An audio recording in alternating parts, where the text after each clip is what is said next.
Good afternoon, and thank you for joining us today. My name is Georgie Dent, and I'm the Executive Director of the Parenthood.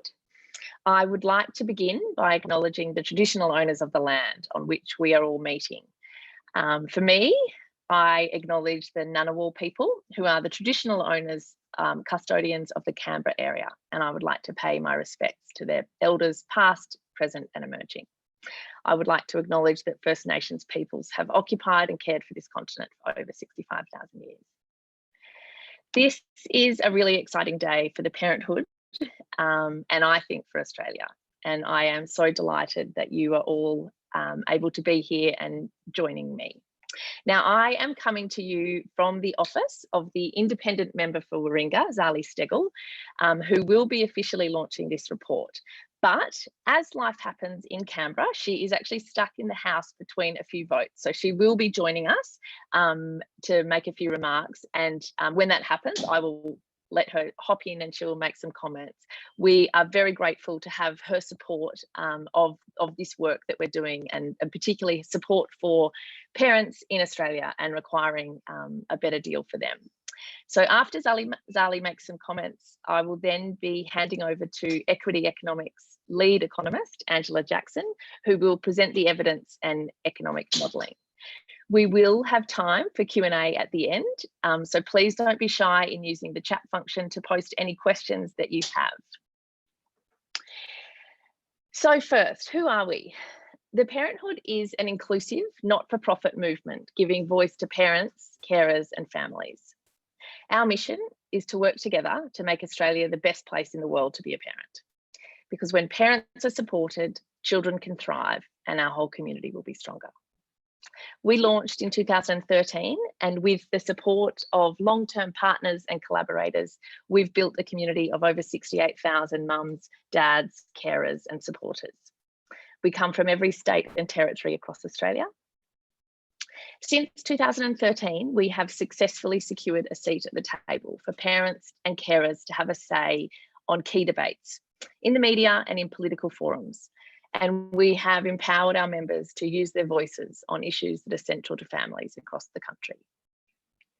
Parents are major stakeholders in the future of Australia, but they lack a powerful collective voice. We believe a parent voice that is well organised and resourced is a parent voice that is heard. And a parent voice that is heard remains one of the strongest and most effective means to influence and drive positive policy outcomes for Australian parents, families and children. I have been the organisation's executive director since July last year, and for 15 months prior to that I served on the board. And I was a member of the board when we undertook a strategic review of the Parenthood's motivation, mission and method in 2019.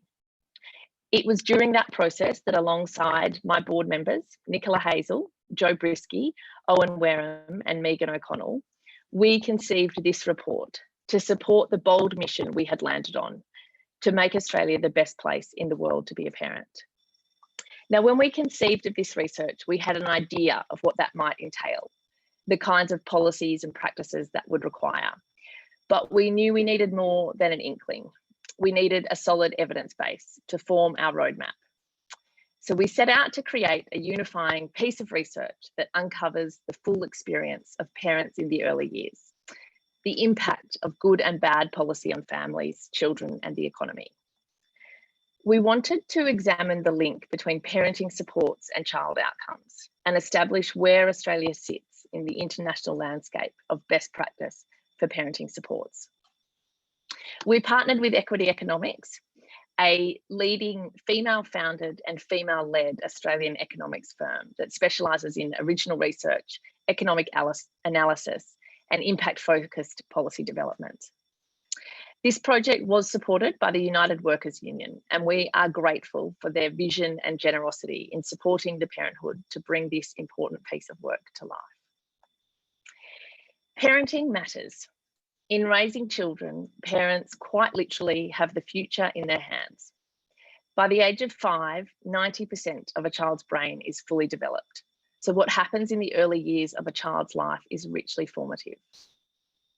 We know that children fare best when they are well nourished, responsibly cared for, when they have access to learning opportunities from birth onwards, and are protected from disease, violence, and stress.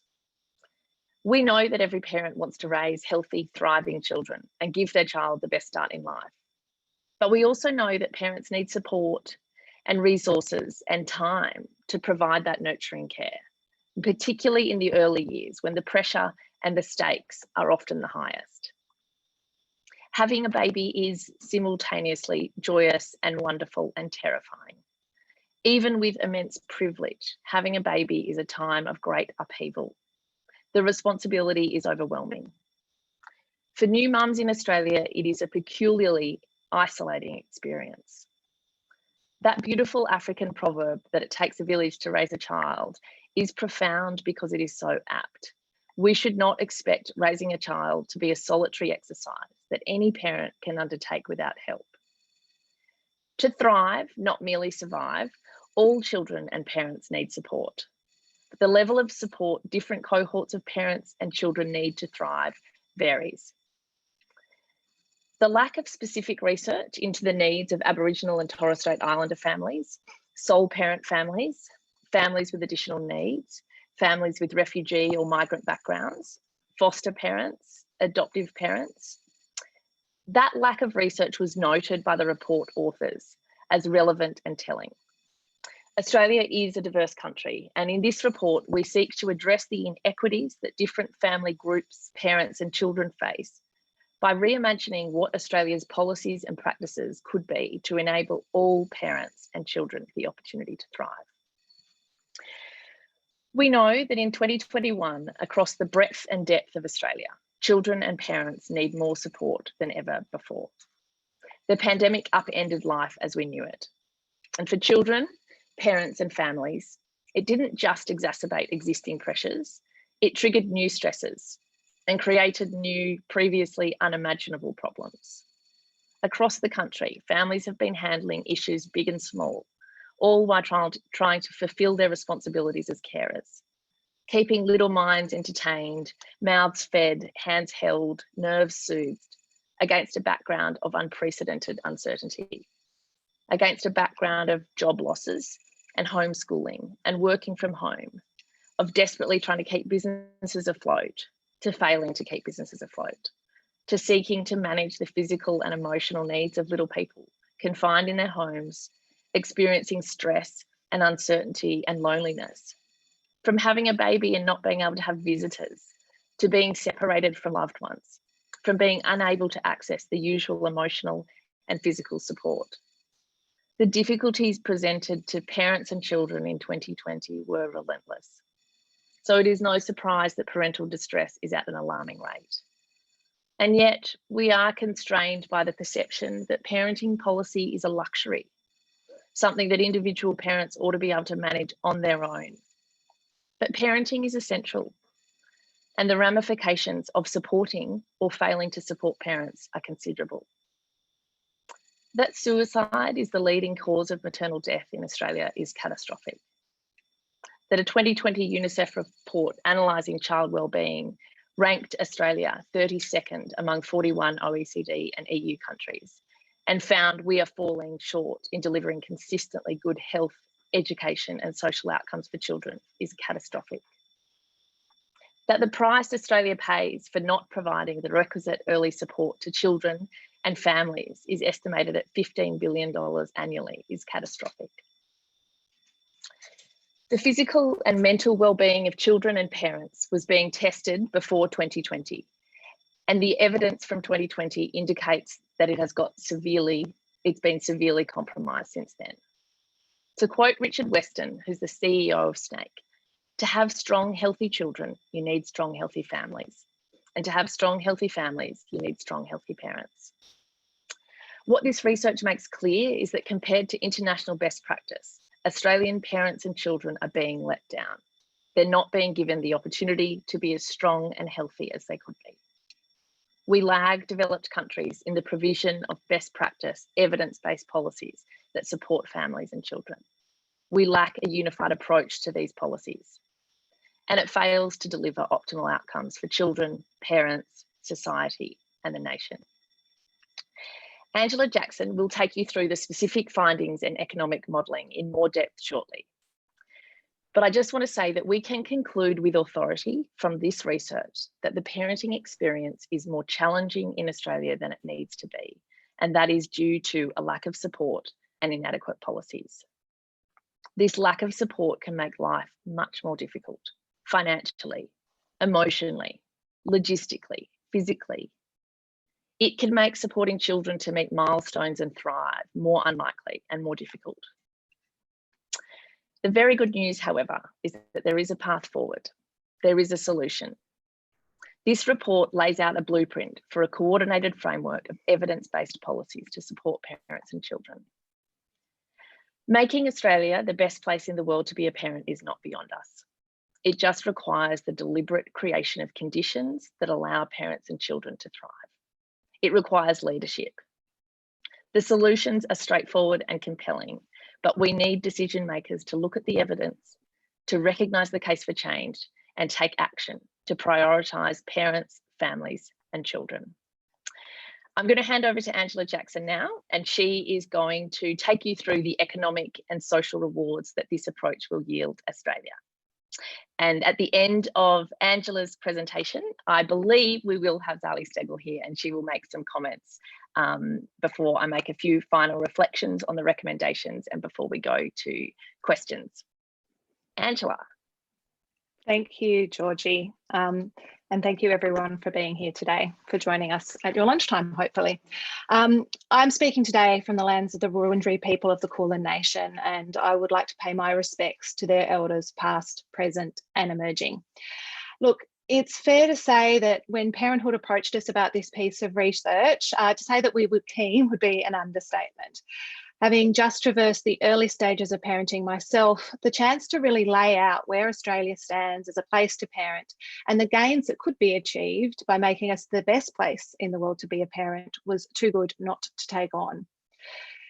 It's certainly a big question, there's no doubt about that. And to answer it, we have reviewed over 100 pieces of research from both the academic and grey literature.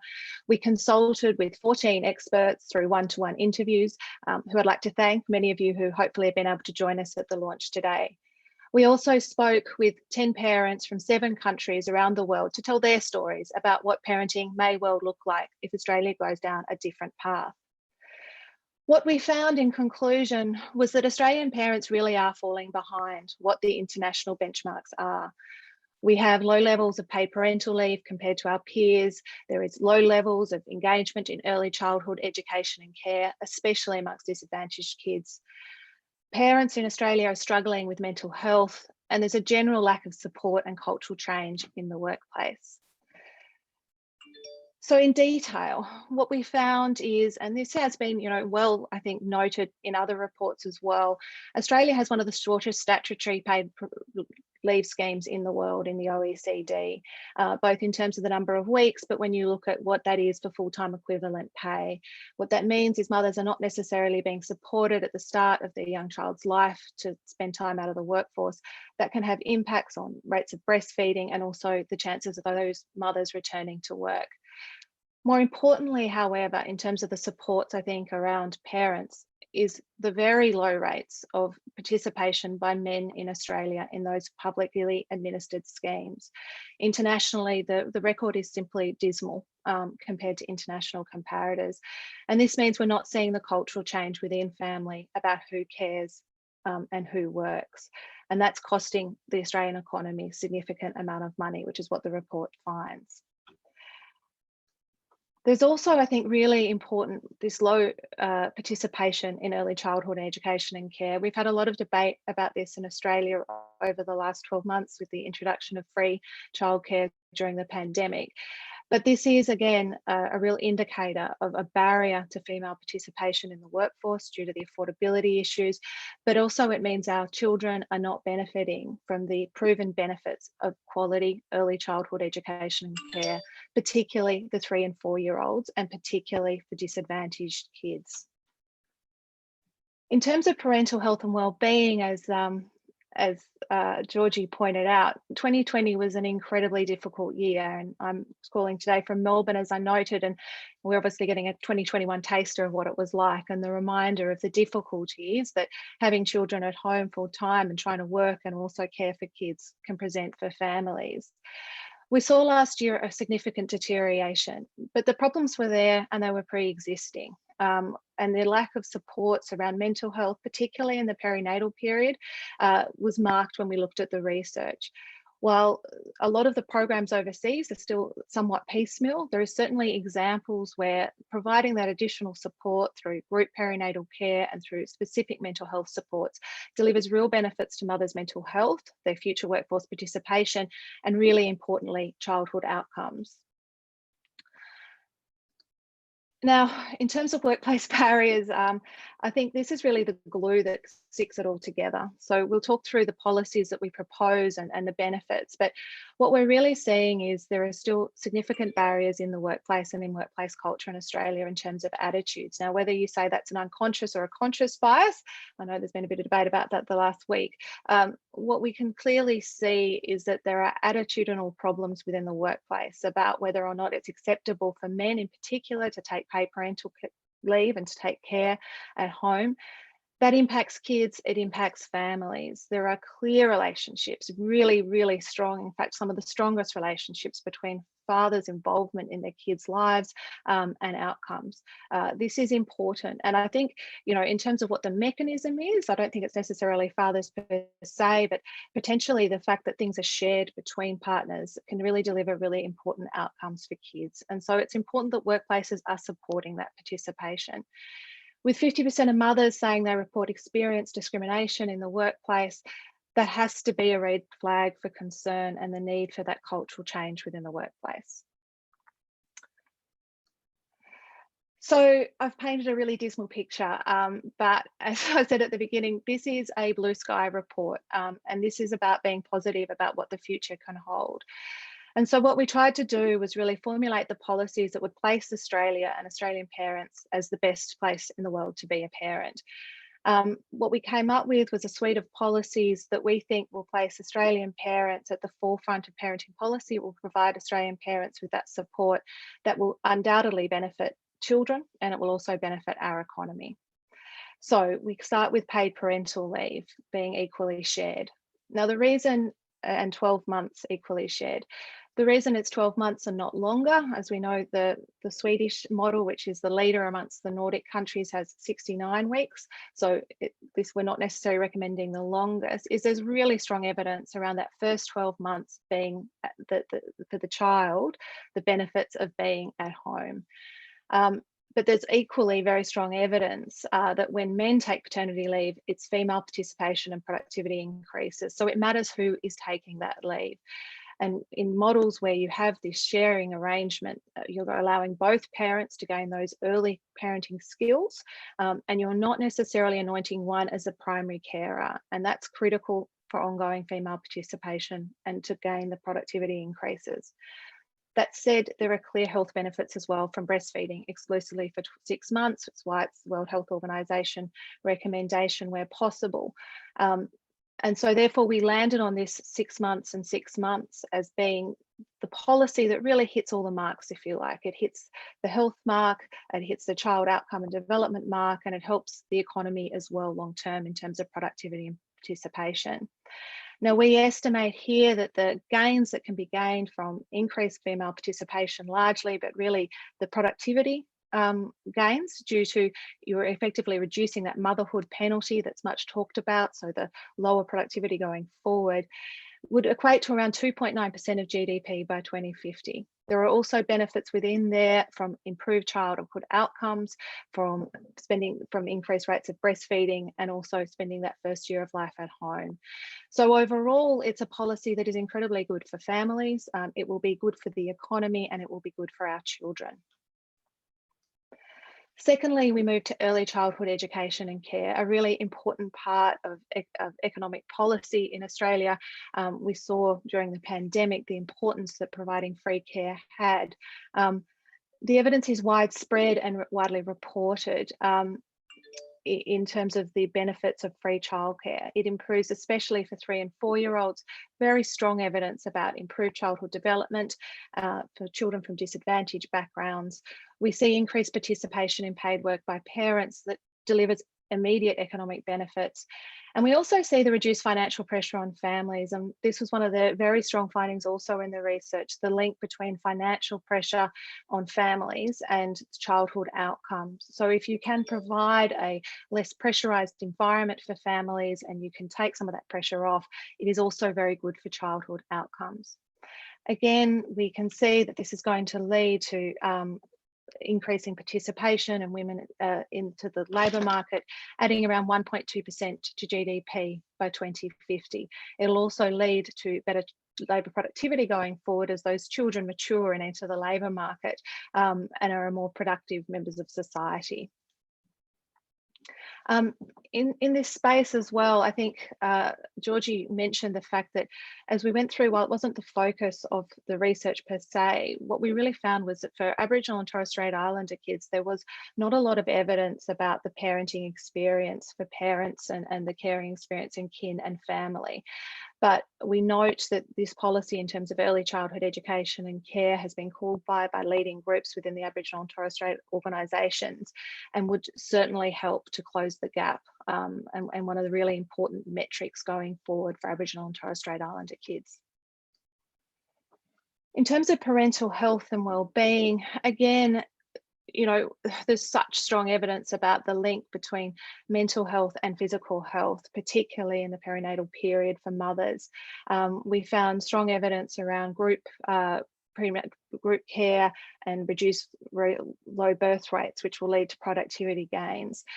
We think this is an area of public policy that really needs an overhaul and a real consideration for universal screening, the use of telehealth, group prenatal care, and continuity of care during pregnancy. Continuity of care being, you know, the gold standard, which many people outside the private system in Australia don't necessarily experience. Now, the glue, if you like, workplace practices, the thing that's going to keep all this together and actually deliver these economic benefits, these health benefits, and these overall improved outcomes for kids. Workplace practices, we don't necessarily individually, I guess, cost this up. It's difficult because it will really depend on how individual workplaces respond. But if you like, the rest of the benefits that we've outlined rely on these changes. So the idea here is that we need workplaces to be places where people can participate, but also care for children. Now, one of the most important things there is, of course, carers leave. And I note that for many Australian workers who are casual, they don't necessarily have access to that. There are, again, a number of studies that show the important link between access to carers leave and child health. And I think it's something that should be a real priority in workplace relations going forward if we're serious about, you know, every single child in Australia reaching their best potential.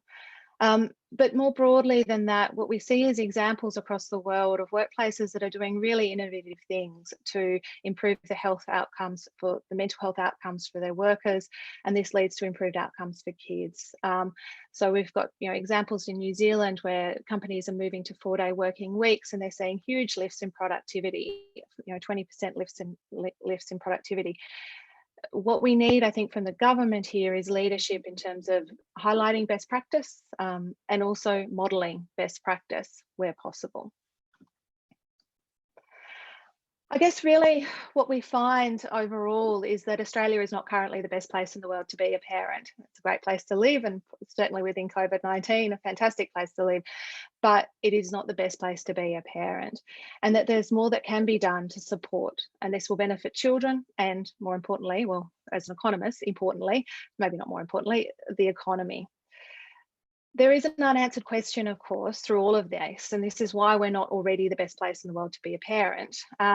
Why in the past we have not believed that we could make Australia the best.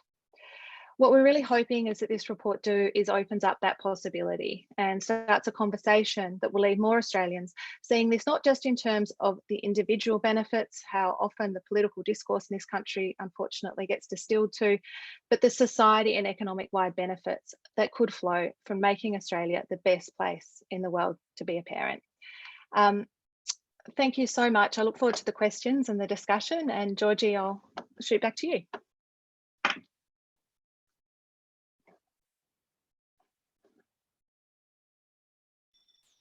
Sorry, I had my classic 2020 moment and I was on mute. Thank you so much, Angela, for that presentation, but also for your work on this project. And I also would like to particularly thank Rowena O'Neill, your colleague, who also worked incredibly hard on this report. I wanted to just speak briefly about the 4 recommendations and really follow on from what Angela just said then at the end about the fact that we need to reimagine these policies and practices, and we need to accept that just because things have been done a certain way for a very long time doesn't mean that that's the only option we have available. So we do identify that the key investments that we need to make Australia the best place in the world to be a parent is universal health and wellbeing support for parents and children through pregnancy and the early years. A parental leave scheme that provides 1 year of paid leave to be equally shared between both parents. Free and high quality early childhood education and care for all families, and flexible and supportive workplaces with universal access to paid carers leave for sick children. Now, all of those recommendations intersect, and we can create workplaces that are more flexible and more accommodating of carers when we have a paid parental leave scheme and early childhood education and care that means parents, not just mothers, are supported to do both things.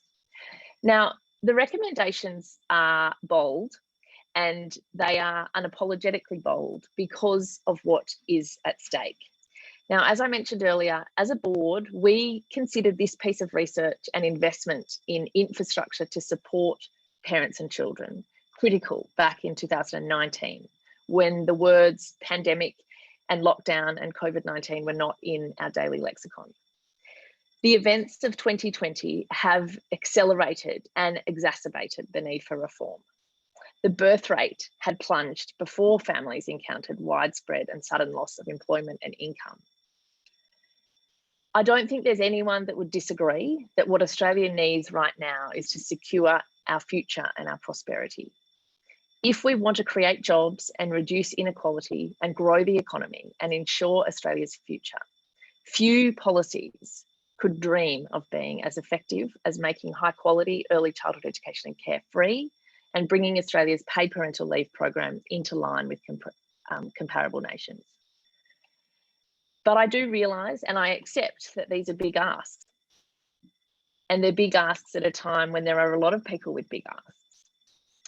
But before you are tempted to consider framing these challenges as insurmountable or out of reach, I think it's worth remembering what Australia and Australians are capable of. We have embraced bold, world-leading ideas before, and we all continue to benefit. That Medicare was once merely an idea never fails to fill me with hope. If you doubt that Australia can be world leading, I invite you to contemplate our national response to COVID-19, to consider what Victoria faced and overcame. When you consider that nationally, against the odds, we have contained this virus in a manner few other countries have. Australia can be world leading, and that is the benchmark we ought to be aspiring, particularly when it comes to parents and children. As a board, we recognised a couple of years ago that there are key issues that affect Australian parents and carers at major pressure points, particularly early in a child's life. And the impact of that pressure creates compounding consequences. And as Angela said, I think sometimes when we're considering policies that impact parents and children, it's really tempting to go into that place where we're talking about how much money is in somebody's pocket or what is the individual benefit that we get. And I think it is time to acknowledge that that frame isn't getting us the best outcomes. I think that there's a real contrast in this report because, as Angela said, there is no hiding from the fact that some of these findings are pretty confronting. But equally, there is hope, and what the economic modelling shows us and what we know from other countries. We're not just imagining what might be possible. we're recognising what is possible in other countries, and we're looking at what that might mean for Australians right here, right now. And I think, you know, when you consider that we do have such an inadequate statutory paid parental leave program, when you consider that fathers take 20% of the paternity leave of their global peers, when you think about the fact that Australian families pay some of the highest fees for early childhood education and care in the world, when you consider that participation rates among 3 and 4-year-old children in early childhood education and care lag global peers, when you think about the fact that more than 20% of children in Australia arrive at school developmentally vulnerable, but we know that children who attend high quality early childhood education for at least 1 year before school are half as likely to arrive at school developmentally vulnerable. We know that more than 90,000 Australian parents stayed out of the workforce in 2020 because the cost of childcare was too high. When you consider that Australia is the #1 country in the world for educating females and girls, but we rank 53rd out of 153 nations when it comes to our female workforce participation. When you consider, as I said earlier, that Australia ranked 32nd among 41 OECD and EU countries in terms of child wellbeing, and that we were specifically called out for falling short in delivering consistently good health, educational and social outcomes for children. Those figures cannot be denied. That is basic evidence, I would say. And I think it paints the picture for why we need to change. But I think also what this report shows is all of the upside from embracing this change and from doing things differently. Now, we are still waiting on Zali. She is still caught up at the moment, but she is going to be joining us. But I thought that I might ask you a few questions, Ange, and if anyone has got other questions, please put them into the chat, and we will get to them. But I guess, Angela, the thing I'd like to ask you is, what you work in this space and you obviously are quite familiar with these policies and practices. What surprised you the most in doing this research?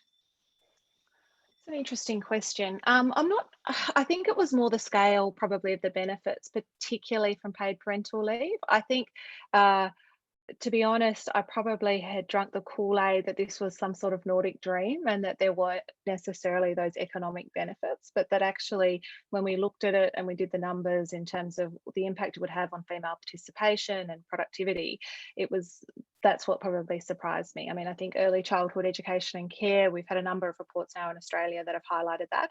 And I guess what this report does is we put an idea out there. So we don't just talk about increasing, we put a pretty firm idea out there that we can then model in terms of what its impact will be. So I think that was my surprise. And then becomes a question, well, why wouldn't we do this? It'll obviously have huge implications for gender equity in Australia, which is, I think, an important objective in itself. But the economic gains are so clear as well. So I think, yeah, for me, that was probably a surprise. And I think one of the things that I think the case studies in this report show so beautifully is what the alternatives look like and what that might feel like. And even yesterday in The Age, we had one of the Parenthood members, Alison McGregor, was interviewed, and she is Australian and so is her partner, but they were in the Netherlands when they had their first child. And because that was the first place they'd had a child, they sort of took for granted, in a sense, the policies that were there. And in the Netherlands, when they had their first child, it was completely expected that most parents would work 4 days a week for the first 8 years of a child's life. And that is legislated, that parents are able to ask that, make that request. Because the culture supports men and women taking parental leave, it is men and women who both work and care. We've also got, they've got high quality, affordable early childhood education and care.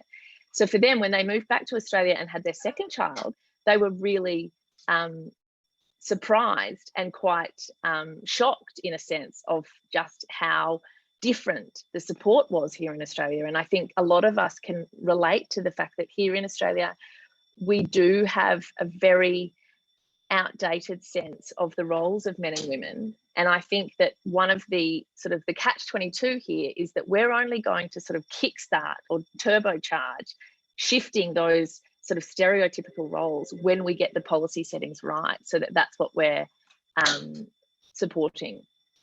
Yeah, I think that's right. And I think I'm just looking here, one of our case studies, which was Kale and Sarah from Canada, where they had 12 months that they equally shared. And so he took on the primary role. And he said that it gave him time to bond with his first baby, which is obviously really important, and made him feel like an equal parent rather than feeling like he was taking a back seat, which I think is the experience a lot of fathers have in Australia. And it actually impacts their mental health. So it's not like a good outcome for dads necessarily at all. There was no primary parent. And I think that's probably the key thing. I think there's a degree of cognitive dissonance here where we believe that women are better at caring naturally. And I guess what I do here is I say, let's go back to that first day where you had that first kid and you left the hospital for parents, and you both looked at this kid and you thought, how did they give us this kid? Like, we don't know what to do. The reality is we both start in that position as parents. One parent, though, on an ongoing basis gains those caring skills, which are vital skills. I don't think we're disputing that. The role of caring for young children and raising parents is vitally important for the next generation.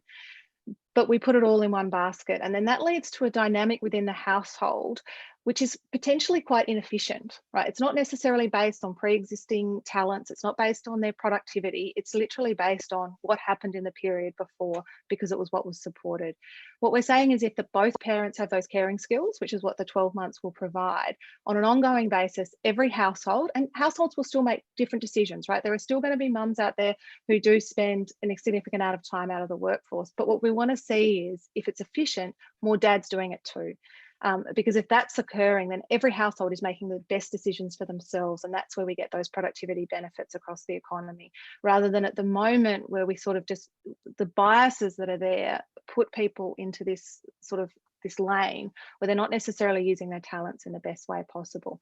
And I think they're not necessarily quantified in this report, but I think that's in the long term where you'll really gain those productivity benefits and the well-being benefits, of course, something we don't necessarily measure in this country. We always just measure GDP.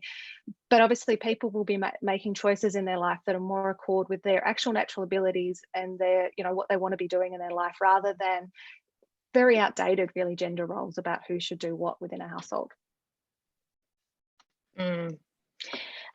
So we've had some terrific questions come in, and I'll just reference a couple. I also have got word that Zali Stegel is walking from the house into her office very shortly, so you will hear from her, which I'm really excited about. So Jane Caro has asked about linking the sort of longer term lifetime trajectories of women because of these decisions. And while that is touched on in the report, it is actually something that the Parenthood elaborated on further in our federal budget submission, because we know that the vast majority of single parent households are headed by women.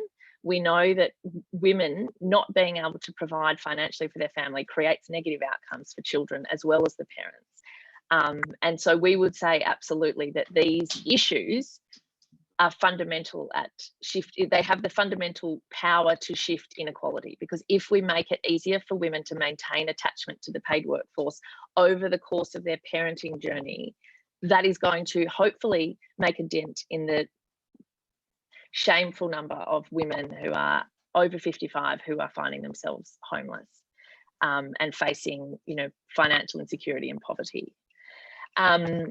Now, the other question that I just wanted to touch on briefly is from Jen Jackson, and she said, how do we fire the imaginations of Australian parents to ask for something better for themselves and for their children?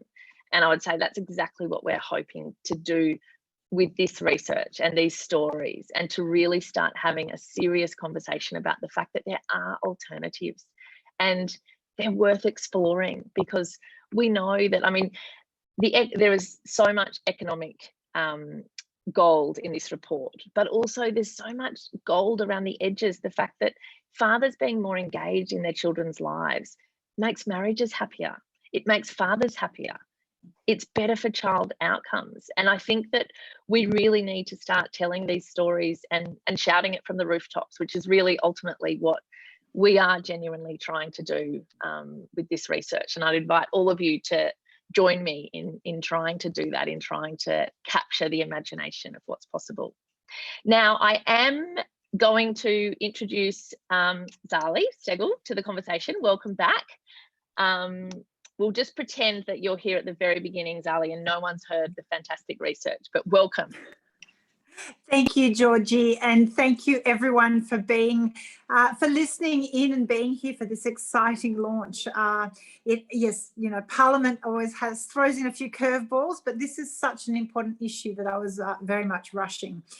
So congratulations to the Parenthood and Equity Economics for the amazing works behind the report. Making Australia the best place in the world to be a parent. It's an ambition, but it's an important goal.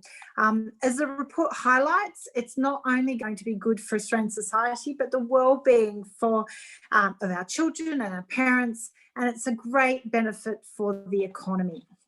So the increase to GDP from the changes proposed in the strategy is 4.1% or $166 billion by 2050. Now, we've had a lot of focus on GDP and costs and economics with our response to coronavirus, and this is an amazing opportunity we should be grasping.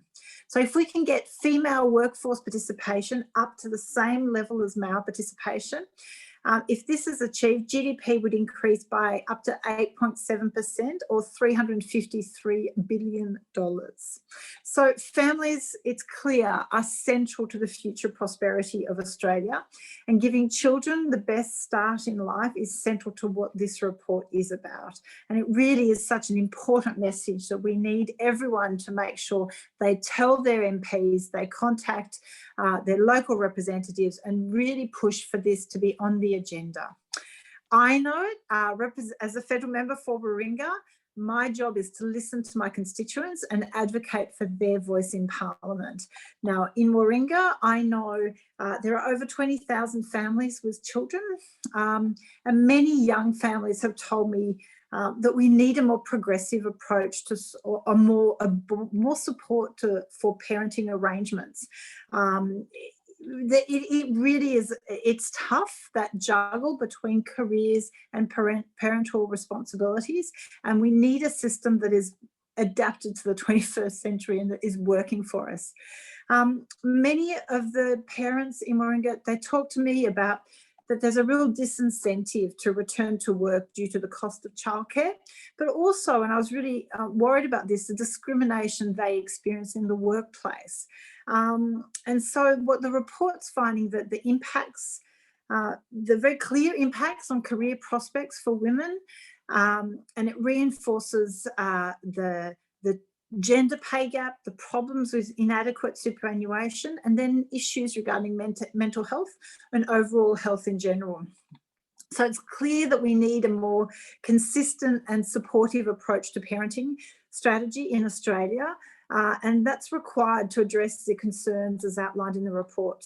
From my own experience, my children are not so young anymore, but I very vividly remember what it was like. Starting my career as a lawyer and then at the New South Wales Bar as a junior barrister, I had young children, and it was incredibly frustrating that we saw so frequently the examples where conferences to exotic locations and overseas, to name even a few ski trips, they were locations that were tax deductibles, but the real everyday cost of childcare, the juggle working parents do, remains so high, and there is no system, and the system just does not adequately respond. I strongly believe our tax system is not gender neutral, and it's absolutely time our system caught up with the 21st century and the reality of working parents. It's clear COVID also threw up a lot of challenges this year, and I think it really threw into stark relief the inadequacy of the current policy that we have through government in supporting families. So we saw parents across the country homeschooling.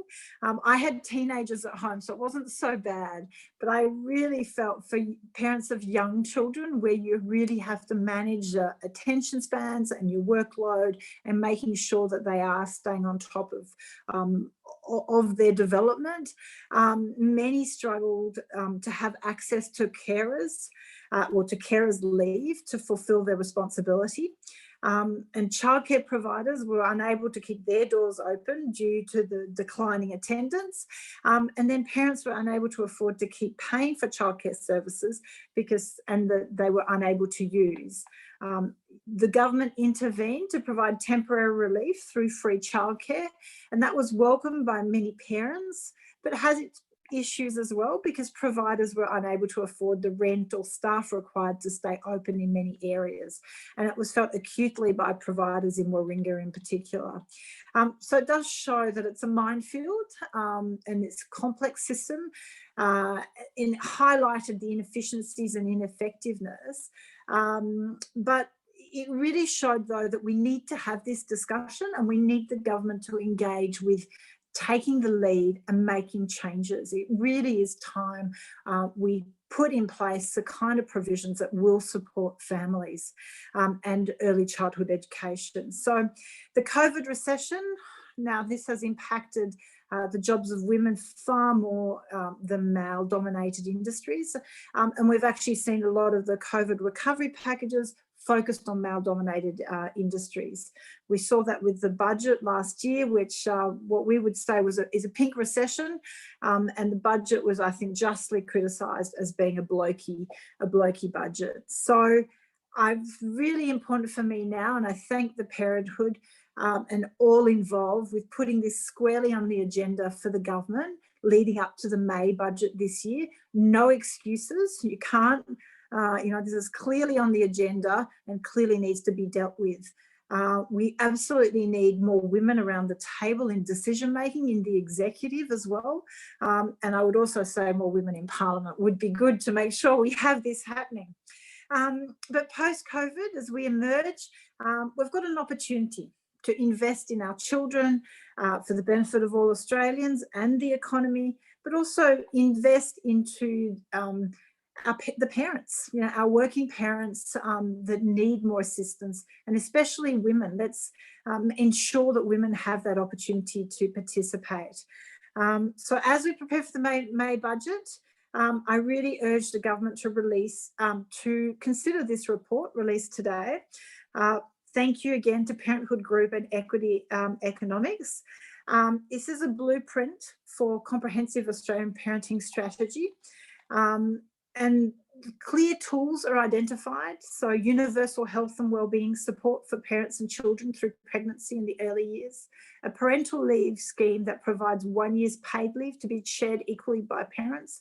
It's clear in Australia we're way behind in having both parents take time out, and that really needs to be encouraged. We need leadership from the top for that to happen.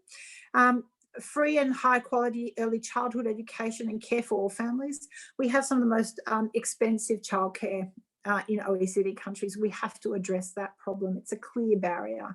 And we, of course, need flexible and supportive workplaces, which is something that's been very interesting this year with COVID. So our paid parental leave, it's, I would say, the least adequate scheme of the OECDs. And we need to, in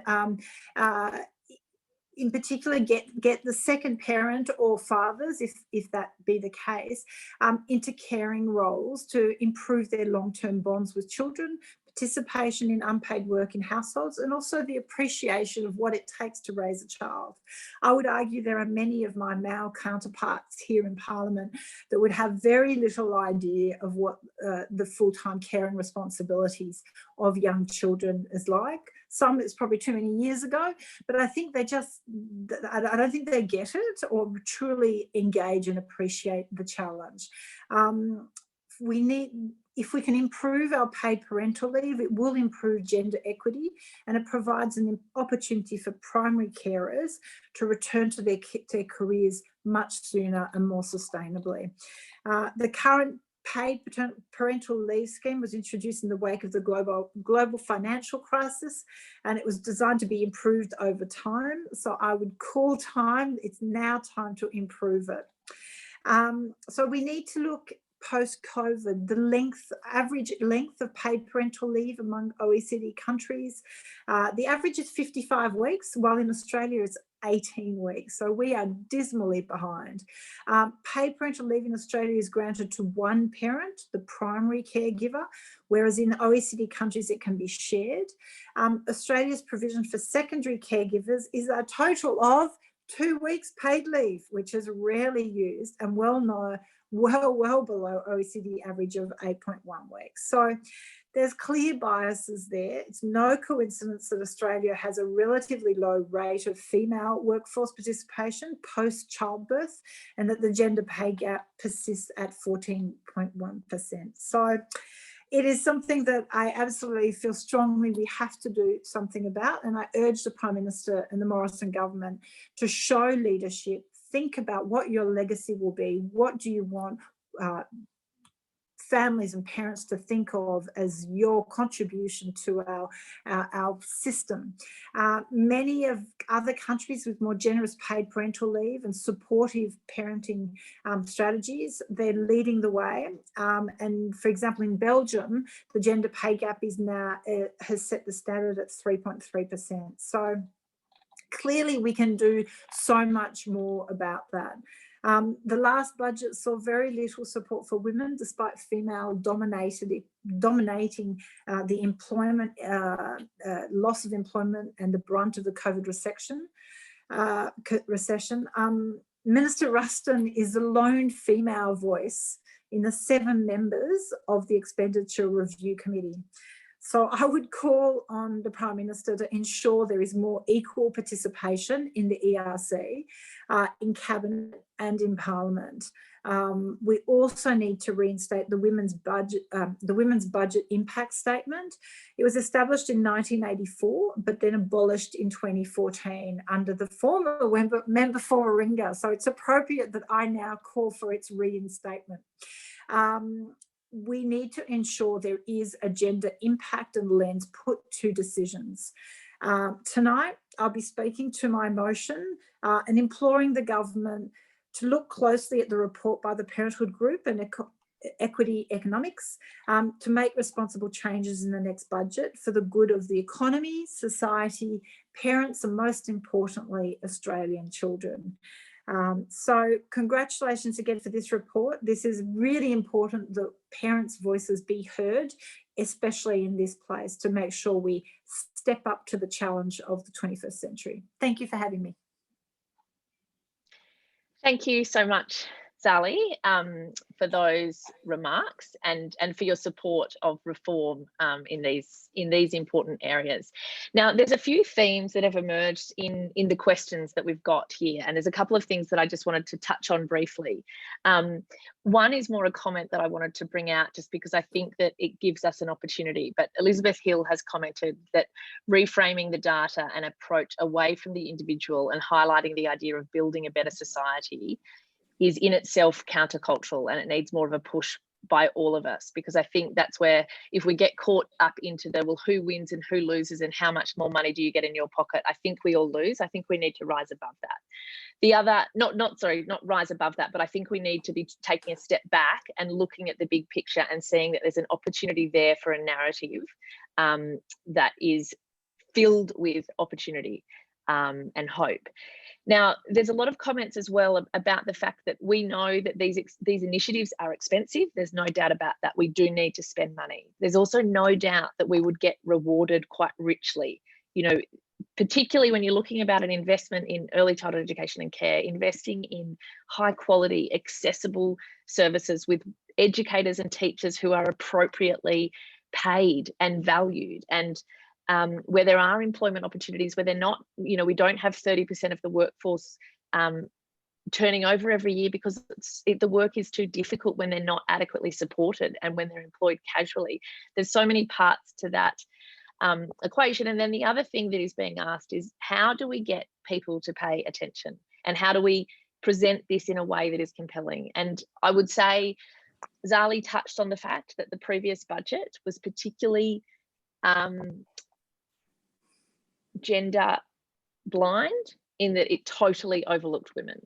And the good news is, and there's lots of people on this call right now who participated in this, but when we all collectively came together and expressed our dissatisfaction with that budget, we actually were noticed. So we have voices, and if we use our voices, I believe we do have the capacity to change. I think that the Parenthood has, and I know there's other people on this call that have also made federal budget submissions, but we have used this research report as the frame for our federal budget submission, and we would call on the Prime Minister and the Treasurer to read this report and to consider this evidence and to consider taking action, because they're on notice. They know their last budget was criticised for its ignorance of women.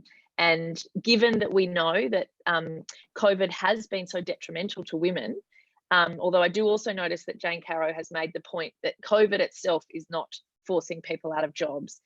It's actually probably men making those decisions, because we know that men are overwhelmingly represented in decision-making roles. And so I think we need to be, COVID can do lots of things, but COVID in and of itself cannot fire a person or cannot cancel a person's shift. So I think we do need to be looking at those decisions. I would invite each of you to get vocal about this, to use this research and to use these findings, to share among your networks and encourage those in your networks push these messages, because I think that the more we speak and the more of us who speak, we have a greater chance of being heard. But Zali, I might just ask you that one question. What do you think, people on this call who are interested in these positive policy outcomes, what can we do to help get us there, to help make decision makers see this evidence and take action? Look, well, I think if we all had those answers, we wouldn't be needing to have the debate, and we would have solved this already. But it is really important to make sure, I think it's important to be doing this now. We've got plenty of lead time before a budget, so there is no excuse for why this can't be part of the thinking. And we have plenty of lead time before the sort of probably an election. So again, it's clearly on notice of getting these issues on the agenda. I always feel a bit frustrated when these things only come up at the last minute, sort of in the context of an election, and then you're not left with the really the constructive phase of putting forward the solutions, which is what this report does. This report clearly identifies the problems, where we're behind, and then the gains that can be achieved if we implement some really decent changes to policy. Now, policy is meant to evolve, legislation is meant to evolve as society changes, just as the law evolves with different acceptable, the reasonable man standards and all those kind of things. So should policies and government's approaches. Now, it's clear that we haven't been having that. We haven't kept evolving sufficiently to ensure that the pay gap reduces and the inequity in our workforce reduces, but also that we need laws and regulations that support both genders or both parents in same-sex couples as well, have that opportunity to participate in that early childhood caring role, but also that participation and involvement in a child's life, and ensuring that children have access to that good early learning. The data is really clear in terms of the long-term benefits for us as a society to ensure that children get good early childhood learning and education opportunities. And it flows across so many problems we have down the track when we have an inequitable system at the front. So I do feel strongly that when I look at parental leave and the cost of childcare, it's just so prohibitive, and it really is such a, it was set up in a very patriarchal system, and it needs to change. It just does not reflect the 21st century.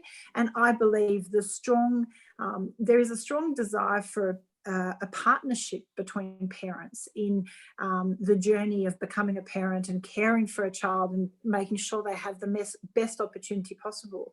And that partnership requires a system that encourages partnership, that both parents of whatever genders may be have that opportunity. And it's only when we maybe take the gender lens maybe off it and look at an equitable partnership that in fact we will hopefully progress. But we have to be conscious that most people in this place in Parliament have had a very specific experience themselves and are not automatically, I would say, familiar with the realities and the cost of childcare and what that does mean. And so all of you on this call and everyone needs to make sure they understand it and they can't avoid this. Absolutely. That brings this session and launch to a close. Zali has got a busy day, including speaking to her motion, but we're also just about to go and do a press conference together. Thank you so much to everybody who joined this call. Thank you again to Zali and her office, to the team at Equity Economics. I'd also really like to thank my colleague Michael Koturla, who is online and has been a huge support to me in getting this research out and about. I'm really proud of it. We do also have a petition on our website. We are calling on Scott Morrison to do better for Australian families. And so if you would like to jump on that petition, add your name, circulate that among your networks, that would be terrific. And that's something that we can do. And I think let's just vow to keep working. I mean, so many people on this call, you've been working in this space for a long time. So many people have. But I think we also need to seize this moment and see that there is an opportunity, because I genuinely believe there is, that if we work together. And so yeah, let's make some noise. And thank you so much everyone for being here, and I look forward to working with you all closely in the future. Thanks, Georgie.